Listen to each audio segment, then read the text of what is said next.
Aí já voltei, não sei se o barulho vai parar, mas vamos ver. Aí estou te escutando, Thaís. Eu não, Agora que você voltou, eu Maurício, estava contando estávamos... só para situar o Maurício na Isso. conversa, né? Eu falei para a Thaís que eu me meti a fazer uma formação de psicanálise. Eu acho que até já tinha comentado com você, né, Maurício?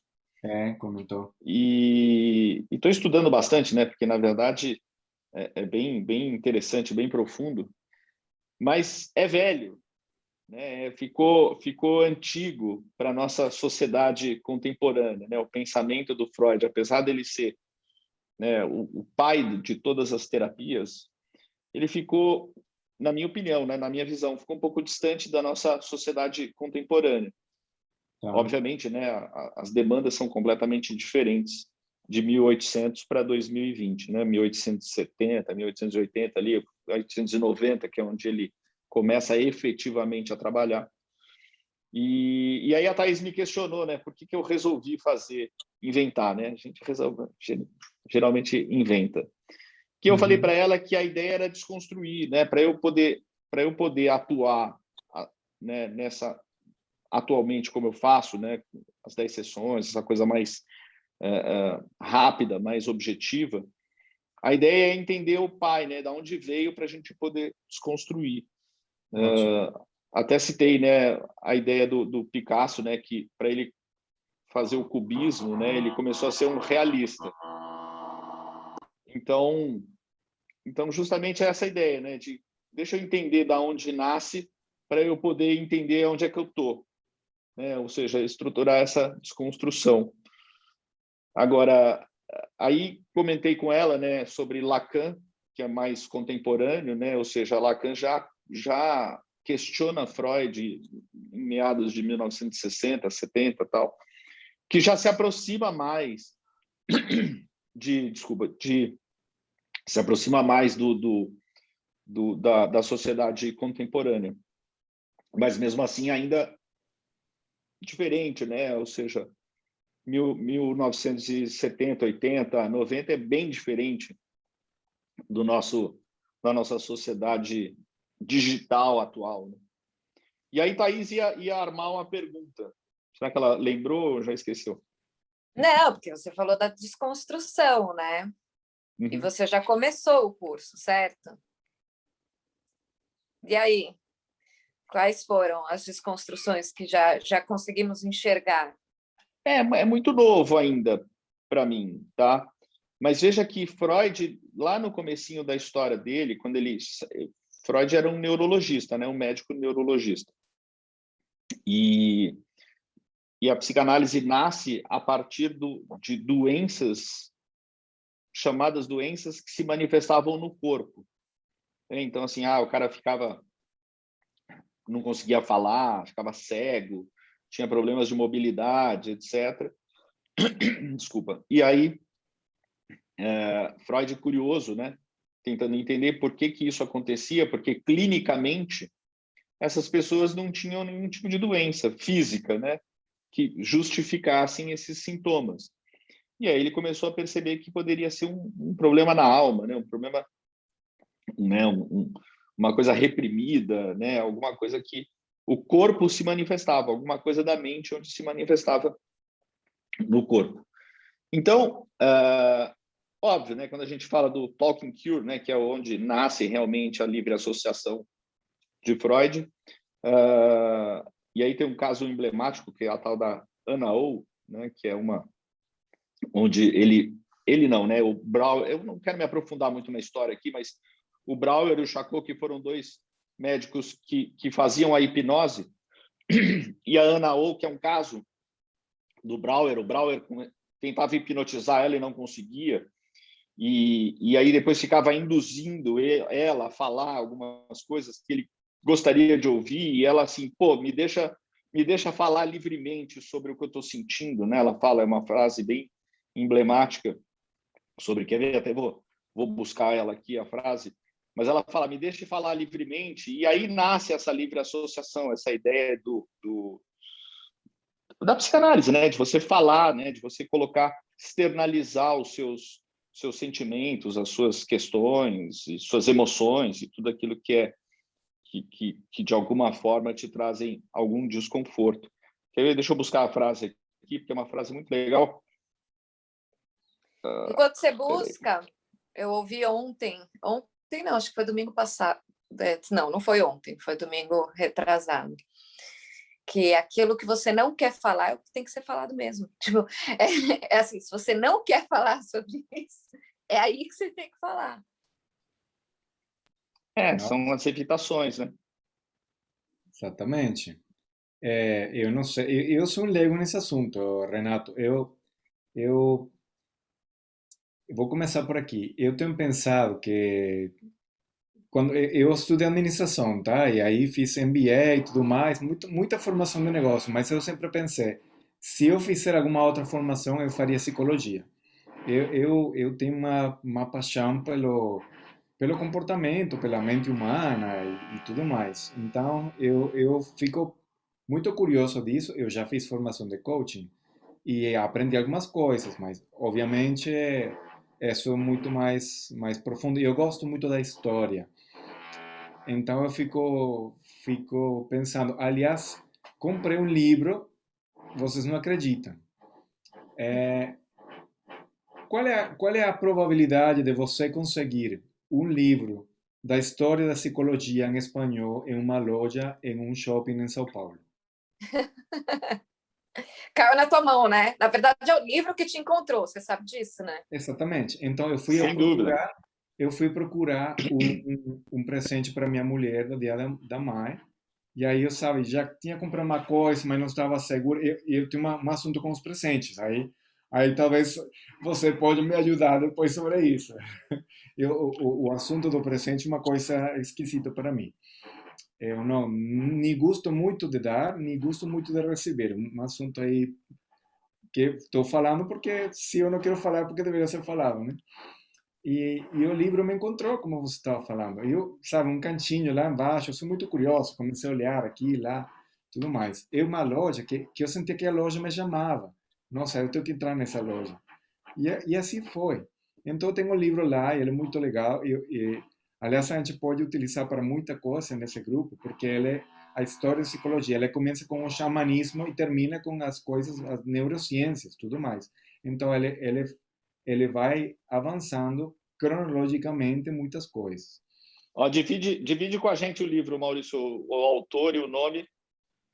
Não lembro de memória, mas vou dividir com vocês porque é legal. É um livro grande, tá? É uma coisa bem. E com certeza ele não vai aprofundar muito em cada uma, Sim. porque ele está fazendo uma recopilação. Coisa que para mim é ótima, porque agora eu prefiro, sabe, abranger. Quando seja o momento, eu vou profundizar em aquilo que faz sentido para mim. Mas Ó, a frase. Desculpa, Maurício, eu te interromper. Não, a frase é: deixe-me falar o que quiser, deixe-me fazer as livres associações. Então, Ana O com o Dr. Brauer, né? Ela é o estopim, vamos dizer assim, da psicanálise, né? Contemporânea, na qual a gente conhece das pessoas falarem. E aí, só para emendar aqui, né? Tem um outro caso perto de 1900, que é o caso Dora, né, que é a primeira vez que dentro da sessão, dentro de uma estrutura de hipnose ainda com o Dr. Brauer, né, ela tem uma outra frase muito legal, que é qual é a sua responsabilidade na desordem na qual você se queixa? Essa frase ela é maravilhosa, né? Eu já vou pesquisar aí o Dr. Brauer, que eu não conhecia, mas Joseph Brauer é um alemão. tá legal. Eu agora que vou para a Itália, uma das coisas que eu quero fazer muito é visitar os lugares desses caras, sabe? Onde que nasceu o Jung, onde que nasceu o Freud, onde, sabe, a história, porque eu gosto muito de viajar. Então lá eu consigo, você já tem uma ideia, né, naqueles, com certeza deve ter um museu, porque a Europa tem museu em todo lugar sobre toda coisa. Na E aí, Áustria, né? Freud nasce na Áustria e todos os lugares que ele viveu e trabalhou viraram museus. isso, então eu tô já com vontade de ir para esses lugares, né? Uhum. Ótimo. Esse negócio do talk and cure é engraçado, porque quando eu faço o trabalho, né, eu faço essa questão da conversa não com o objetivo de curar, né, mas com o objetivo de entender aquele sistema e transformar ele numa coisa de domínio, né? Porque, na verdade, as pessoas falam muitas coisas ricas, né, quando se trata de negócios. Ela fala, mas ela não está percebendo a riqueza de tudo que ela está falando. E ela não, quando ela não percebe, ela não toma poder daquilo, né? E como a gente tem, e aí o Renato ajuda a gente a entender isso, que eu justifico com que quando você sabe tudo que você não sabe, aí você entende, você acaba se subjugando também dentro daquilo que você tem capacidade de fazer, né? Então, assim, acaba virando né? E aí você não toma tanto poder daquilo que você tem poder de criar e de fazer e de desenvolver. Então, o meu trabalho, quando eu falo dessa questão de ouvir, né? Porque é onde eu ouço, muito vem de uma inquietação, obviamente, ou uma intercorrência ou uma necessidade de fazer um passo além, né? Que é aquela inquietude do eu posso mais do que isso, né? E aí, quando ele entra nisso, ele começa a falar. E aí eu vou ouvindo e eu vou entendendo aquilo e falando, você está se ouvindo? Você entendeu onde está o seu diferencial de mercado? Você entendeu onde está o seu poder de... E aí eu transformo o meu conhecimento, que é de desenvolvimento empresarial, né? Eu transformo aquele conhecimento dentro de um sistema para que ele tenha poder. Porque aí a hora que ele entende, ele fala, olha, não é brainstorming, entendeu como fica diferente do brainstorming? Porque aí a pessoa fala, nossa, então acho que é isso o meu diferencial. Então, tipo, e nada é muito certo, né? Não é, esse é o seu diferencial e você toma aquilo como verdade daqui em diante. Não, putz, acho que esse é meu diferencial, vamos testar. E aí entra naquela parte. Então, puta, vamos testar para ver. Então, é muito doido, porque esse negócio de falar. E aí, eu vou te falar, não é um processo prazeroso, né? Até incomoda quem está falando, incomoda eu estou ouvindo, né? Mas é dali que sai tudo que tem de valor mesmo. Mas depende, ele pode ser prazeroso também. Mas eu sei o que você está falando, porque eu tenho um cliente, aliás, ele é psicólogo, e ele chegou uma hora que ele me falou, Maurício, eu prefiro a gente voltar para aquele trabalho que a gente estava fazendo mais técnico, sabe? Mais o assunto, sei lá, logístico, comercial, etc. Porque eu sei que tudo isso fica, e isso faz parte do meu trabalho. Eu aliás, até tem aquela ideia do psicólogo do negócio, quando eu ficava em frases, o posicionamento, tudo mais. Eu não sou psicólogo, não tenho estudado, talvez algum dia estude, não vou falar não, porque não sei. Mas é o assunto que eu sei que o mindset da pessoa, como ele pode potenciar ou atrapalhar, porque nós somos o principal obstáculo, gargalho, ou a principal potência, né? Do que a gente faz. Aliás, o Tony Robbins ele fala isso, né? 80% psicologia, 20% mecânica. Então, eu concordo com Aí, isso totalmente. é aí que eu vejo que quando você fala de mecânica e você fala daquilo que você sabe, aí sim é prazeroso. É muito desconfortável você trabalhar aquilo que você desconhece ou que você tem domínio, né? E eu acho que esse é o processo que eu descrevi, porque a pessoa ela está com um desafio muito prático, e ela não sabe, então ela sai falando, sai criando soluções que ela não tem controle, né? Então assim, aí o Renato ajuda a gente, mas é um mundo muito incerto e eu acho que é isso que dá aquele desconforto de, putz, eu tenho que encarar isso mesmo, né? É que a gente está falando de duas coisas diferentes, né? Quando a gente fala do desconforto, na verdade a gente está falando da dor. E a dor é diferente do sofrimento, são duas coisas diferentes, apesar de parecidas. Uhum. O sofrimento, na verdade, o que ele é, né? Quando a gente externaliza, né? Puta, eu tô triste, ou eu tô deprimido, ou eu tô incomodado, ou tô com raiva, né? Sei lá, né? Ou seja, esse é o sofrimento, é a emoção envolvida. Mas tem uma dor por trás disso, né? Aí é essa dor, né, onde a gente vai buscar dentro da terapia. né? A cura da dor. Eu não gosto de falar de cura, mas, né, a investigação e a identificação da dor. Tá? Por Então, que você não gosta de falar de cura? É essa a pergunta que eu ia fazer. Porque cura a gente entende como um fim. Né? Então, assim, eu estou resfriado e aí não estou mais resfriado. Então, terminou, estou curado. Né? Quando a gente fala de saúde mental, a gente fala de processos. Então, quando você entra num trabalho terapêutico, apesar de em algum momento ele se encerrar, por qualquer razão, né, você está sempre em processos. Né? Ou seja, aquelas ferramentas, talvez aquele sofrimento que você teve, que se justificou, significou alguma coisa ali para você, ele vai eventualmente se repetir ao longo da tua vida. Então, você nunca está curado, né? Vamos abrir e fechar aspas, né? A gente está sempre em processos. E esse processo tem a ver com a tua maturidade, tem a ver com as tuas, né? Com você abrir mão de coisas, né? De comportamentos e atos, né? De uma forma geral, que te incomodam, que atrapalham a tua vivência, a tua relação social. Mas isso sempre vai voltar de alguma forma ou de outras formas, sempre vai aparecer. Então, a gente assume como um processo. Então, se eu tenho uma dor e essa dor gera um sofrimento, qual é o meu papel como terapeuta? Né? Ajudar o cliente a identificar a dor. Né? Porque o sofrimento está ali, né? Está lá chorando, está lá sofrendo, está incomodado, está desconfortável de alguma forma. Então, meu papel é encontrar, investigar onde está a dor. A sua dor é essa aqui. Então, legal. Então, já que eu já sei qual é a dor, eu consigo resolver esta dor? Provavelmente não, ela está lá.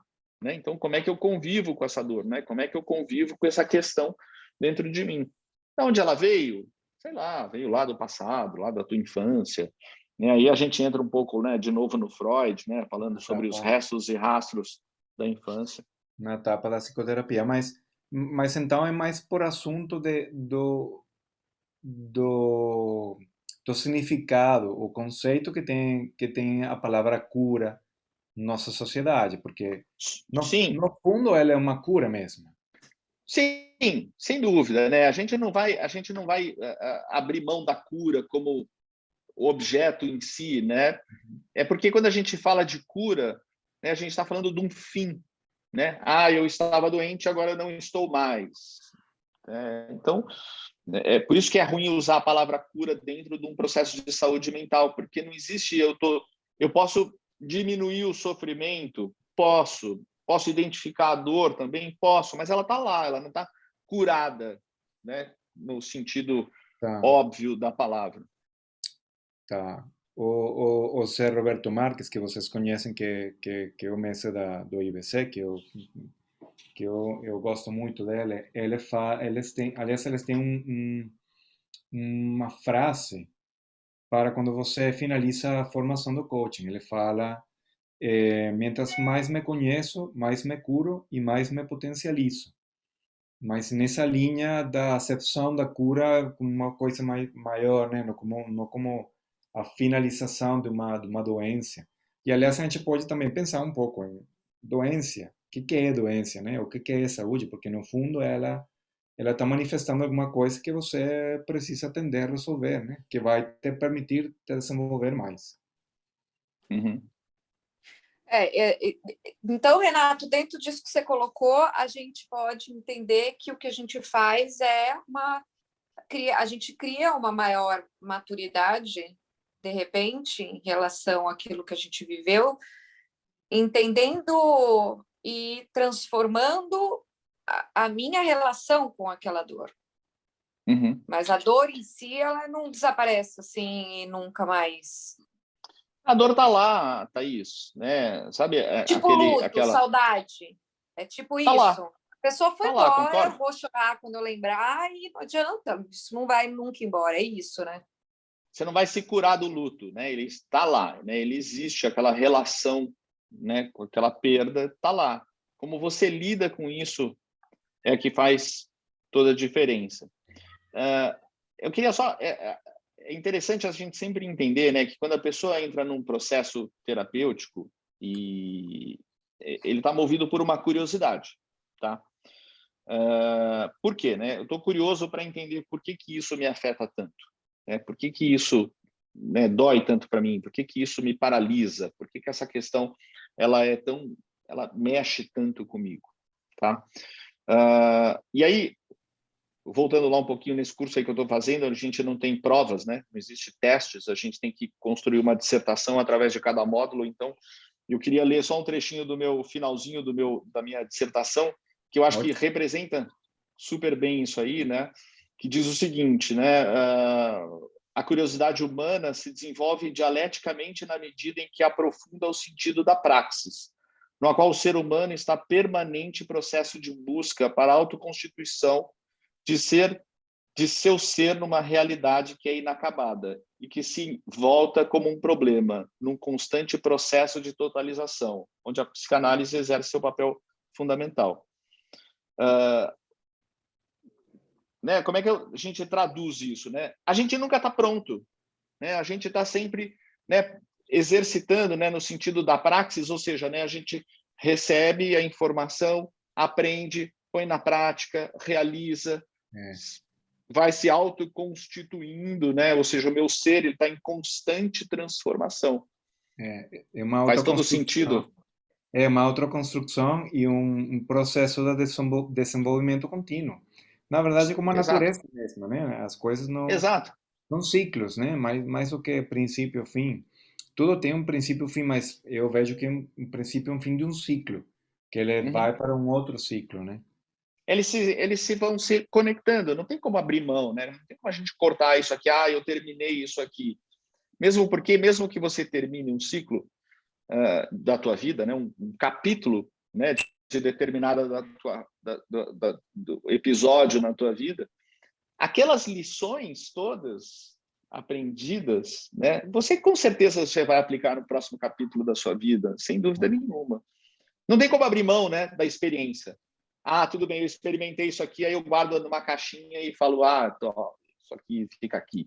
Não, você vai lá visitar o tempo inteiro a tua experiência, e além do que os traumas, né? Ou seja, eu tomei uma cacetada aqui, vou repetir de novo isso, né? Não faz nenhum sentido. Por quê? Porque você revisita o tempo inteiro, né, as tuas referências. Então, não tem como abrir mão desses episódios cíclicos. Eles se conectam, é uma linha da tua vida. Nesse lapso de tempo entre nascer e morrer, isso aqui tudo é um grande processo, né? E, aliás, aí começa uma outra dissertação mais filosófica, né? Sobre a vida, depois da vida, tudo mais, que é bem mais profundo. Na verdade, a gente tá ficando filosófico e eu sei que ainda... É o que eu queria falar, porque ainda a gente pode aprofundar, né? Você falava da dor e eu penso naquela imagem da analogia do coaching das capas da cebola, que você vai mais profundo. Eu vejo por exemplo, com o perdão, é a mesma coisa. Você perdoou a um nível, mas você pode ainda perdoar a um nível mais profundo. Quando você perdoa, se libera. Mas sempre pode continuar se liberando. Igual que o agradecimento. Você pode ser grato por uma coisa, mas você pode ser mais grato ainda por aquele assunto. E não acaba, né? Não tem Você limite. sabe que... Aí vai naquela linha sua, Thaís, que não tem limite, né?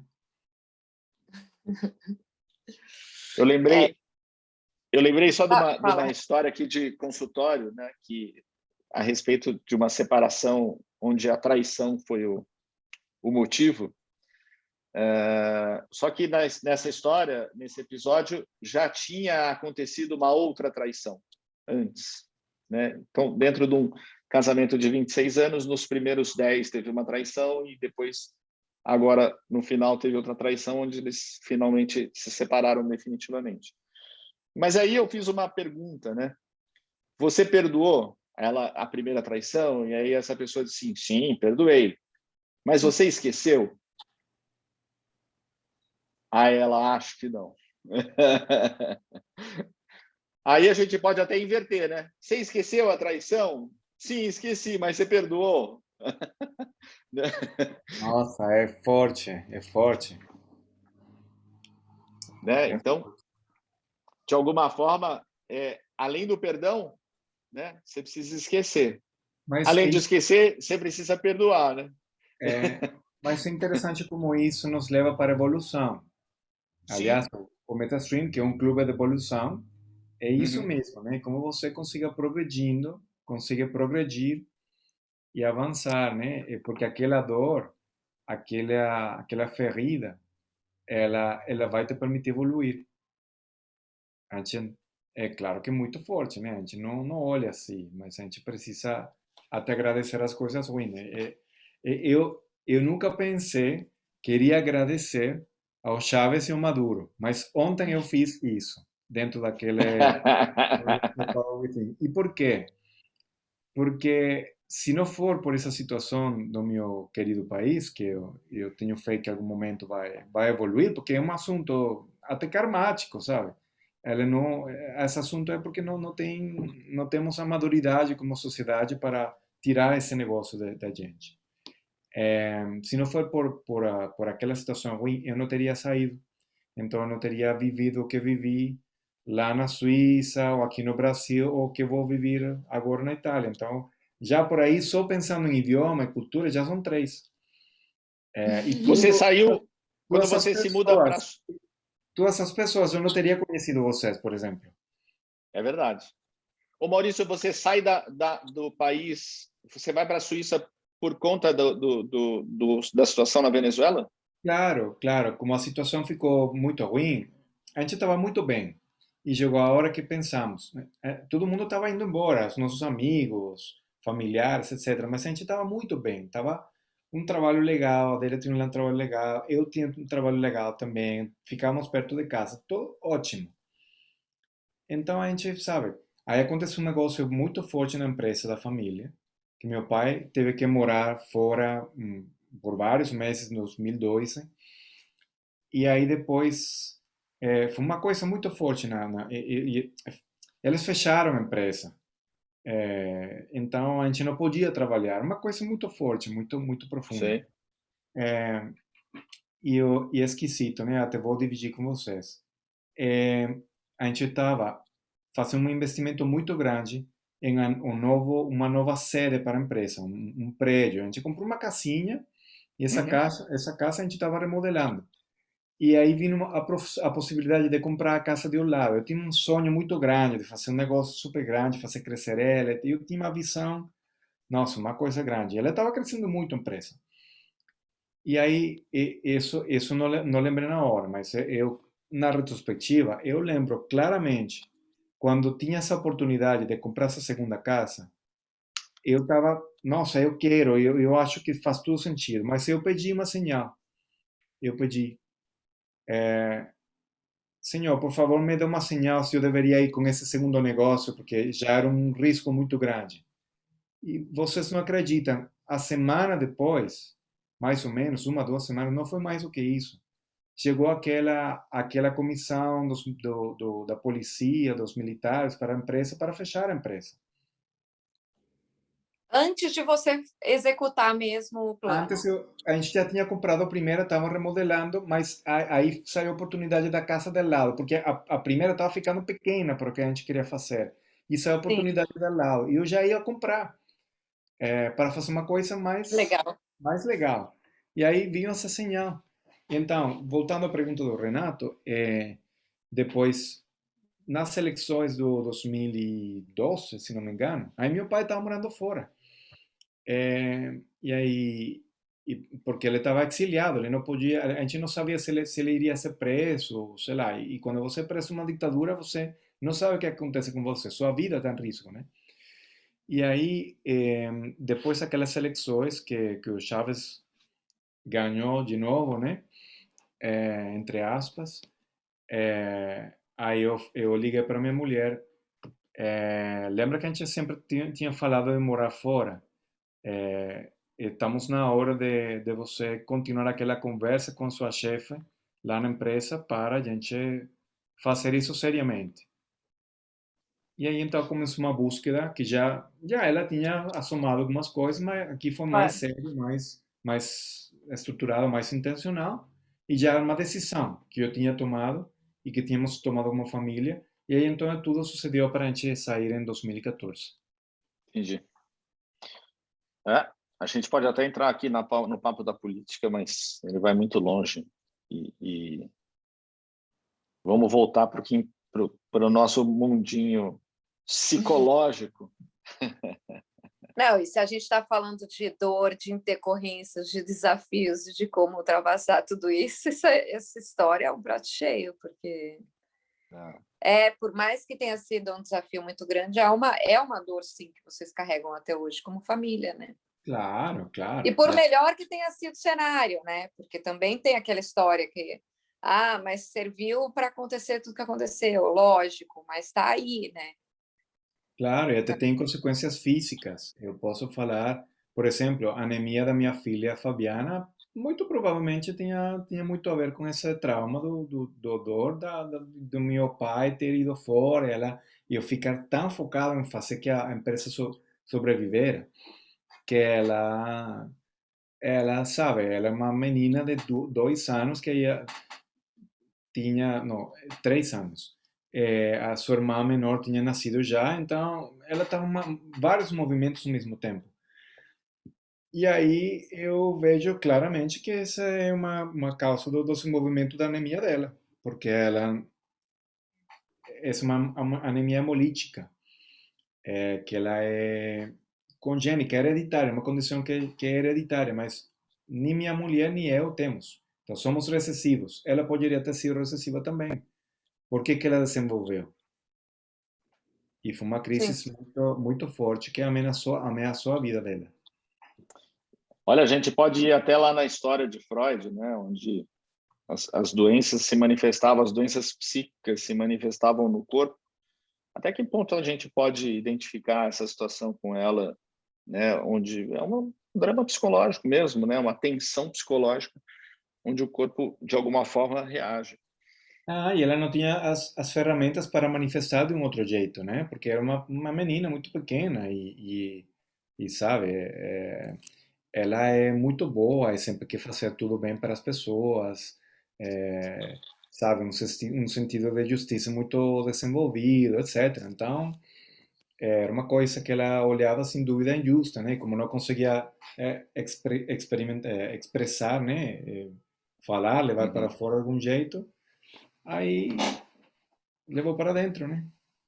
E não Sim, é sem só dúvida. isso, né? Essa habilidade que ela não tinha de processar, mas eu acho até interessante ela ter absorvido isso, que era um contexto que, na verdade, ela não tinha nem a competência para discernir. Então, ela recebeu isso dos pais, essa atenção, porque assim, se a gente for falar em relação ao ocorrido, ao risco, assim por diante, a idade que ela não tinha como estabelecer uma relação direta.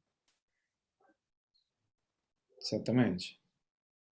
Nem passava, nem conseguia fazer associação, né? Na Obrigada, verdade, Renata. É isso que eu queria dizer. é porque o pensamento é binário, né? Ou seja, eu recebo, eu reajo, né? Sim, não, preto, branco, gosto, não gosto, frio e quente, não tem a reflexão. Então, já que isso está acontecendo, pode ser que seja por isso, né? Essa livre associação na criança é diferente, né? O pensamento ainda é binário e não subjetivo, como nós adultos a partir da adolescência.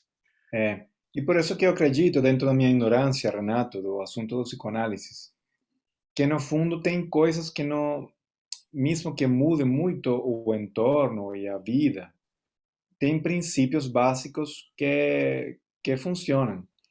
Igual que a gente, sabe, coisas que vêm dos gregos, do Renascimento, etc. São coisas que são muito básicas e acaba sendo até filosófica, muitos desses assuntos que é a mais das outras ciências, né? Porque essas situações da alma ou essas situações das emoções, elas, para mim, são universais e até atemporais, né, em certo nível. Claro que as circunstâncias mudam e mudam muito, mas eu falo porque, por exemplo, os desafios das empresas familiares, os desafios humanos em geral, né? Na minha experiência, quando eu viajei fazendo aquele mestrado, eu sentia, nossa, mas como é que essa pessoas nesse outro lugar do mundo que não tem nada a ver comigo, estão vivendo uma coisa que é muito parecida com o que eu estou vivendo ou com as histórias dos meus colegas que estávamos estudando juntos. E aí, na volta da fala do Tony Robbins é isso, né? Eu viajo o mundo inteiro e eu vejo os patrões, então eles são universais, de algum jeito, né? São diferentes formas de provar. E, claro, você vê como um lugar, uma coisa se desenvolveu. E eu te falo da gastronomia, da cultura, rituais. E em outro lugar, com outras condições, ele também se desenvolveu na mesma época, um pouco antes, um pouco depois, mas você olha as semelhanças, né? E pensa.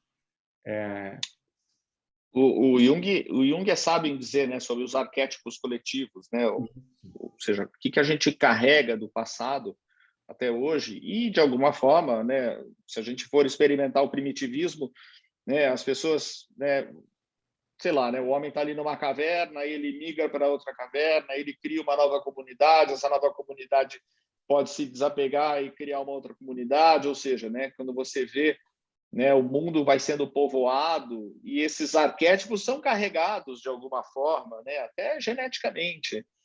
Então, a gente vai encontrar algumas semelhanças, apesar da cultura de cada povo distanciar um pouquinho, né? Por exemplo, né, se a gente comparar a nossa vida aqui no Brasil com o japonês morando lá em Tóquio, a gente vê, né, culturas, né, princípios culturais diferentes, mas a essência humana ela está ali, né? Ou seja, alguns princípios eles são preservados e aí a gente olhar para trás na história, né? E com certeza vão ser carregados lá para frente. Um exemplo interessante é quando eu trabalhei em empresa coreana, né? E aí era assim, tipo, era muito legal porque a gente tinha os coreanos, né? Que não existia diretor que não fosse coreano na empresa. E o meu coreano era o mais legal de todos. Então, assim, eu fui presenteada por conquistar o melhor coreano que tinha, que era o sonho de todo mundo, era aquele coreano. E realmente ele era muito bom mesmo, porque ele tinha uma parte mais humanizada, né? E foi muito interessante, porque eu lembro que tiveram dois aspectos interessantíssimos. O primeiro, olha só como é que são as coisas. O primeiro, ele chegou para mim e falou assim: se você casar, eu te promovo, te levo para o país lá para onde é. E eu lembro que na época eu já tinha passado O assunto vem de atrás, Renato. Impressionante. Eu lembro que eu já tinha, vocês verem, né? Eu lembro que eu já tinha passado por coisas que realmente tinham me magoado, se a gente for falar de abuso, né? E nessa, para mim, eu não tinha uma relação emocional com aquilo de, nossa, que absurdo, meu chefe. Era até meio prático. Eu falei assim, mas eu não tenho ninguém para casar, então não vou ser promovida, sabe? Tipo, normal. E seguir minha vida. Tipo, se eu tivesse alguém, eu pensava, não tem, então pronto. Então não tem esse assunto, sabe? Meio prático. Eu lembro que foi muito prático. E olha que interessante, aí eu segui minha carreira, tal, naquela época eu tinha 33 anos, eu estou com 40. Hoje eu vejo questões práticas em relação a você viver uma vida estável com alguém pro negócio real, benefício real, assim, né? Então, hoje eu tenho maturidade para olhar para trás e falar, cara, se a gente for olhar para essa situação, não era toda descabida, né? Cultural. Então, assim, esse é um aspecto. O outro, aí, voltando para o assunto onde a gente estava, que é a questão emocional de cultura, né? Então, assim, eles eram muito duros, eles não tinham emoção. Olha só essa história, Renato. Mentira! Porque um deles, essa parte mais engraçada, porque um deles, né, um dos coreanos mais poderosos, né, que tinha, do nada, pega o carro à noite, olha essa história, pega o carro à noite, entra na empresa, tipo, já era meia-noite, 1h, que a gente, de gerente, a gente tinha acesso a algumas áreas lá da empresa que você podia entrar em qualquer horário do dia, e eles, por conta do fuso, era meio comum eles entrarem para trabalhar no horário que estava aberto lá. Tá.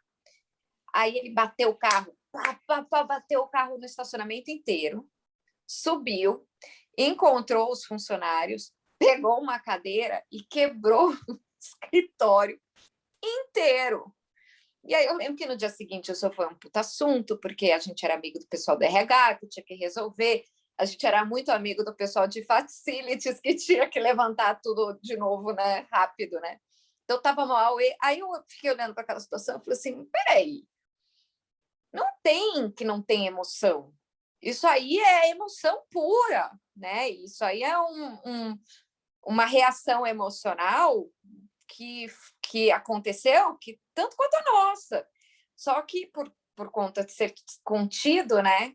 Teve uma certa explosão. Então eu até vi assim, e eu lembro que todo mundo falou assim, não, porque os coreanos, aí, tá vendo? Os coreanos explodiram tudo. E eu estava vendo a semelhança ao invés de ver a discrepância. Para todo mundo aquilo era discrepante. Só que eu, como eu sou meio doido, sempre fui meio. Eu vi semelhança, eu falei assim: olha aí que interessante, né? Então, assim, isso tem muita emoção, tem muito sentimento, né?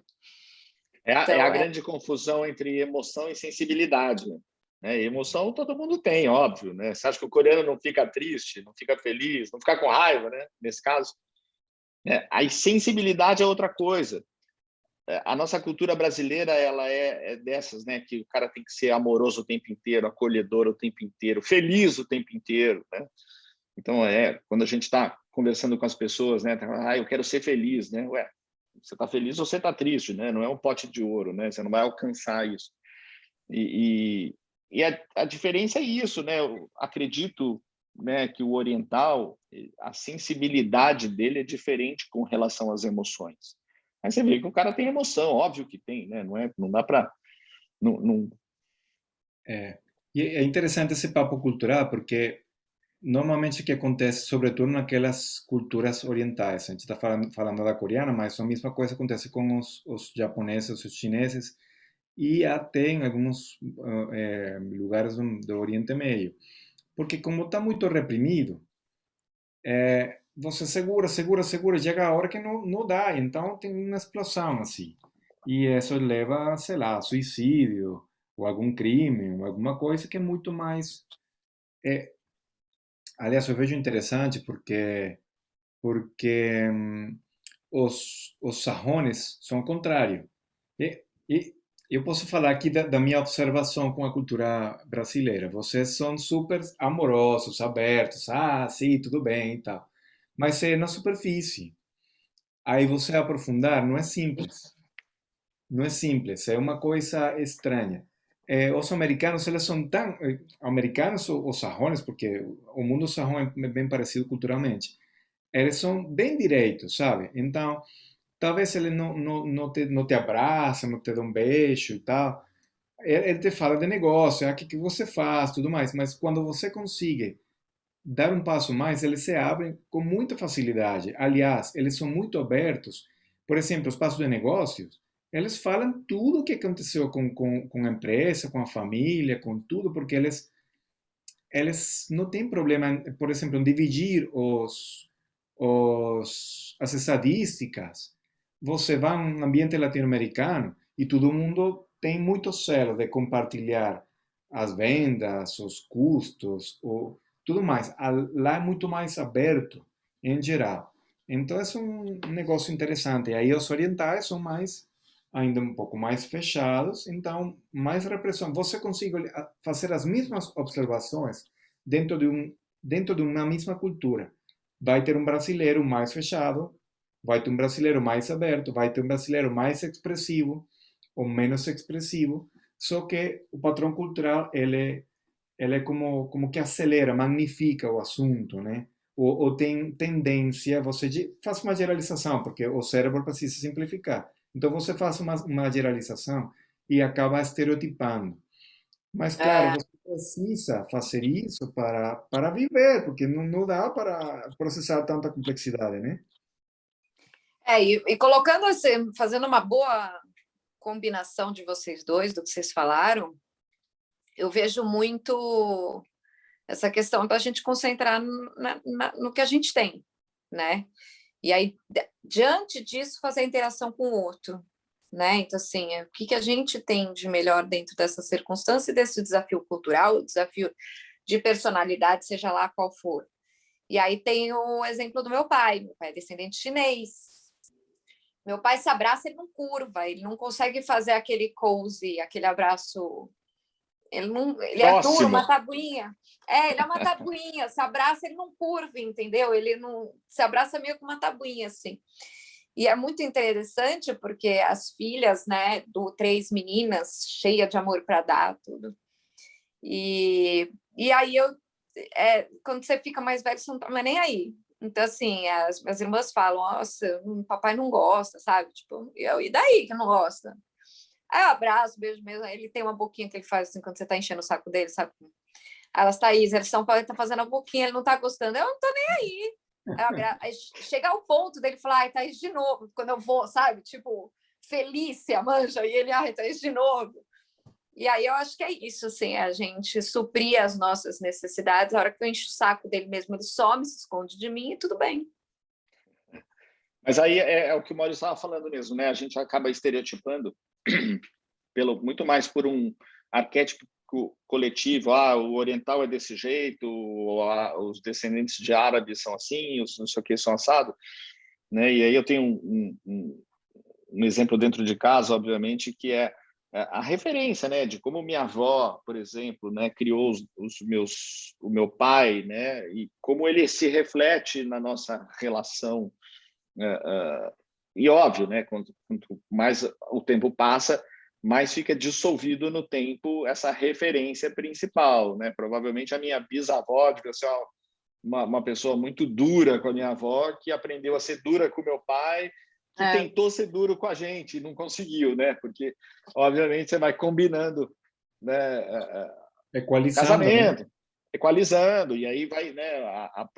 O próprio momento contemporâneo também dissolve o que faz sentido ou o que não faz sentido dentro das educações, né? Ou seja, provavelmente onde meu pai estudou era uma escola mais rígida, e aí a minha já era menos rígida, já permitia, né, a reflexão, o pensamento, e aí, obviamente, isso se traduz nas relações humanas. Então, sim, né, pode ter um oriental mais duro e outro mais sensível, né, um italiano mais duro, um italiano mais sensível, que é o meu caso, né? Então, essas combinações, super, super interessante. Mas tem a ver com referências, né? Exatamente. E voltando naquele papo inicial, essa referência também vem de casa, vem de cultura, mas vem de casa. E então aí Sim. fica, porque o mais acolhedor, o mais distante, ele tem muito a ver com como foi ele atendido como criança, né?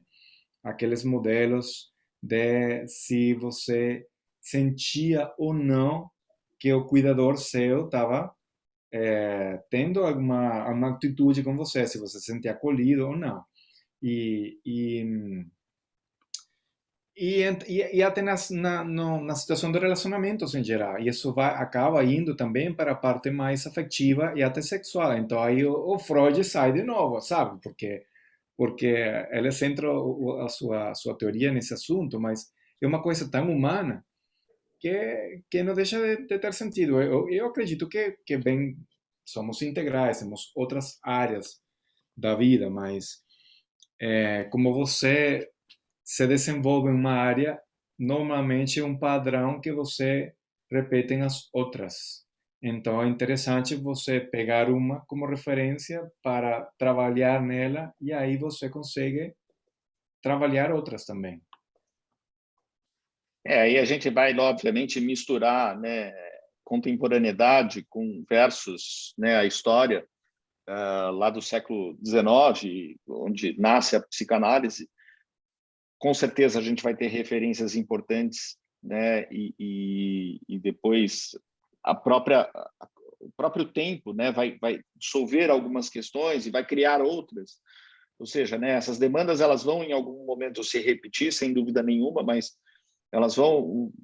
algumas vão se apagar, ou seja, aqueles problemas, vamos chamar assim, eles podem não fazer mais nenhum sentido atualmente e outros aparecerão.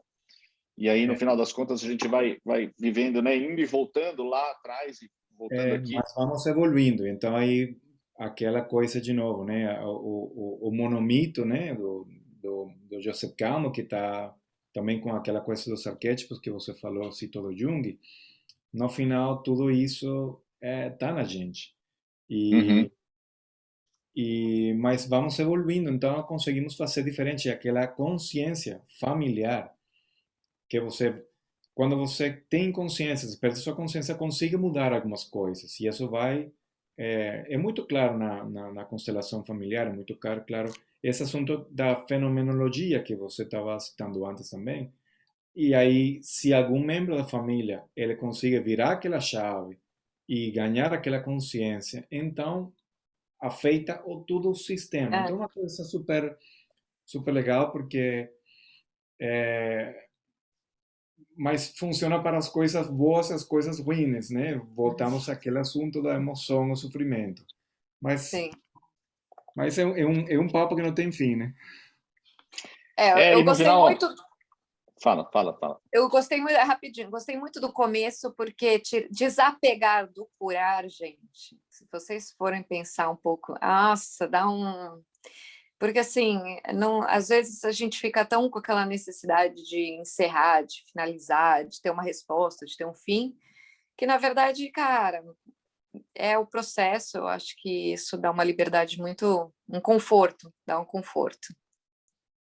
Exatamente. A gente pode depois, uma outra conversa, falar mais sobre aquele assunto de aquela coisa que você não quer falar é precisamente do que precisa falar. Essa é Eu, boa. eu acho que aí foi um ponto de inflexão da conversa que talvez a gente fugiu. Mas por isso mesmo devemos voltar a ele. Vamos deixar como um próximo tema do nosso dispensatório, que no final das contas a gente começou a gravar de uma forma mais informal hoje, com medo da furadeira, e a furadeira não apareceu. E aí acabamos fazendo um papo maravilhoso. Então acho que cabe a gente, né, terminar em grande estilo, né, nos apresentando, porque afinal de contas, já que a gente é dono desse espaço, a gente pode inverter o começo para o fim. Então eu quero Exatamente. agradecer, né, os meus queridos amigos, o Maurício e a Thaís. Meu nome é Renato Zublini, eu sou terapeuta comportamental e mediador reflexivo. Obrigado por mais esse dispensatório delicioso. Meu nome é Thaís Mendes, eu trabalho com performance humana em prol dos negócios e é um presente, assim, todos os dias que esses dois me aceitam de novo com eles, é o maior presente que eu posso receber. Então, eu estou aproveitando também para agradecer eles, entender esse meu momento de vida, e esse espaço aqui a gente tem e a gente faz com muito coração. Muito Você bom. faz parte, Thaís. Você já pertence a esse espaço. Meu nome é Maurício Chaparro, eu sou consultor de empresas familiares e sou mentor de empreendedores e business coach. Então, obrigado, gente. E Eu só aguardamos queria vocês comentar, no Maurício, seguinte dispensatório. Vai lá. desculpa, eu só queria comentar, a gente aceita esse momento, a gente entende, mas a gente não aceita esse momento da Thaís, porque a gente não quer ver ela longe da gente. Exatamente. Queremos ser Que muito perto. sorte! Que sorte a minha. Você dá uma balanceada aqui muito legal. E aí você. Precisamos de você. Somos um sistema como você. Então, queremos você muito aqui. Que bom. Obrigado, gente. Obrigada, gente. Obrigado e até o próximo episódio do Dispensatório. Abraço.